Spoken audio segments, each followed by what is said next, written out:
Hi friends, welcome to Chaitu's kitchen. ఈరోజు ఈ వీడియోలో గోంగూర పప్పు ఎలా చేయాలో చూపిస్తాను. ఇది మన తెలంగాణ స్పెషల్ డిష్. ఇందులో ప్రోటీన్స్, న్యూట్రియంట్స్ చాలా ఉంటాయి. ఇది హెల్త్కి కూడా చాలా మంచిది. So now let's see. 1 chopped onions, 10 garlic, half an hour soak చేసుకున్న శనగపప్పు, 2 స్పూన్స్ పచ్చిమిర్చి పేస్ట్,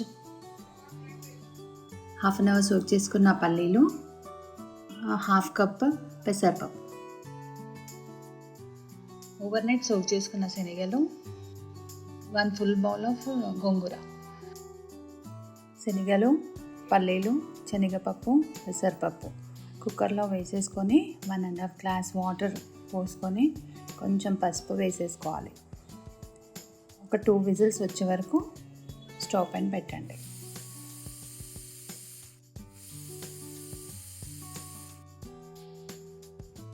చూడండి, పప్పు మంచిగా ఉడికిపోయింది.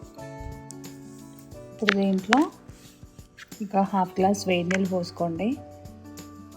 దాంట్లోనే గోంగూర యాడ్ చేసేసి onions, garlic, green chilli paste, దాంట్లో సాల్ట్ వేసేసాను. గ్రీన్ చిల్లీ పేస్ట్లో ఇంకో విజిల్ పెట్టుకోండి. మళ్ళీ అది ఉడికిన తర్వాత కొంచెం నూనె వేసి ఉడికించుకోండి.